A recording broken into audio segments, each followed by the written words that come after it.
You haven't checked out your competition?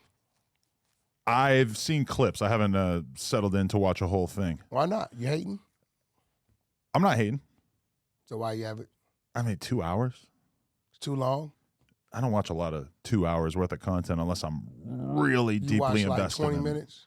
No, I'll watch the clips on the Reddit or I'll watch some clips on YouTube, but I'm not watching the whole fucking thing. Oh. How are the numbers doing? On there? They seem like they're doing good, yeah. Oh, so you are paying attention.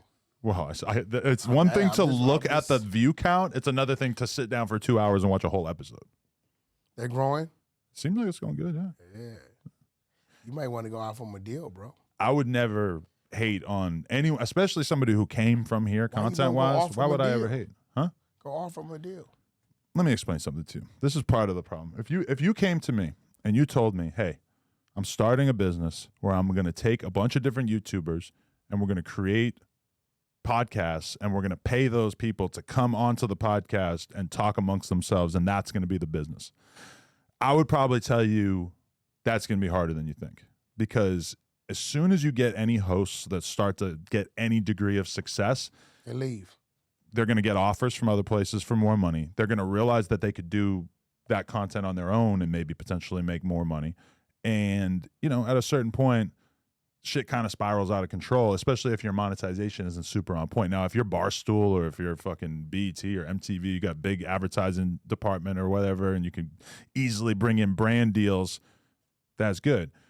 I feel like we didn't really have some of those things going on. So I'm going to be honest with you.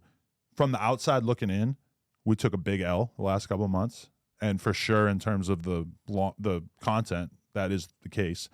But as a business, I'm not going to lie, when I sit down and talk to my business manager, the business still looks pretty good. Because but that's salaries you don't have to pay. At a certain point, we were making a lot of content that was not necessarily like, you know, leaving us in the black.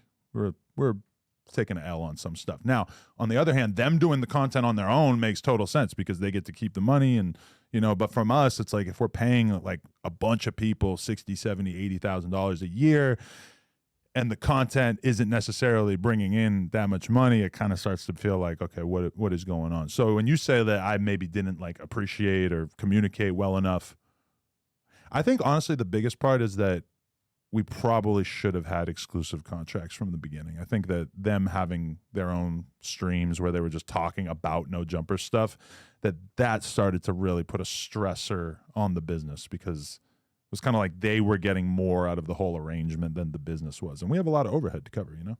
No, definitely. A lot less now that we have a lot less employees. But how many employees did have you let loose and go up? Shit, we might have let go of like 8 or something in the last month or two. That's easy, $500,000. Hey.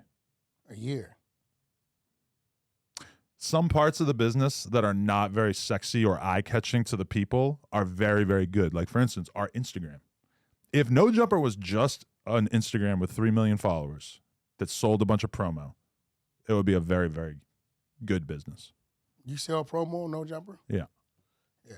Not to mention, like, you know, our Snapchat, Facebook, YouTube, all these things. It's like, we have a lot of good things going for us that maybe are not the things that people love us for, you know? And when we had those weekly shows over and over and over, people loved it. But the business behind it, behind the scenes, was maybe not as good. Let me ask you a question, and I'm asking this for the viewers. So, you know, YouTube roughly is like $2,500 per million, right? I feel like it's more like 10 grand or 8 grand a million. Well, it's kind of all over the place. Well, that's if you got them ads. You're right. That's right. So, well, and if you're doing it live, that shit sucks. So let's say it doesn't do $1 million, and I'm asking this for the people because I want you to kind of explain it. Mm-hmm. Say it does 400,000. Do you still get paid? Yeah, of course. So you put out a video that gets 5,000 views, you're gonna get paid. So it doesn't matter. They just break it down. Yeah. Okay. So there you go. There you have it, people. Right. All right, so you see it. We just hit 500K. You know what that means? That means you gotta subscribe and get us to 600K because we are dangerously close to 666K. Let's go.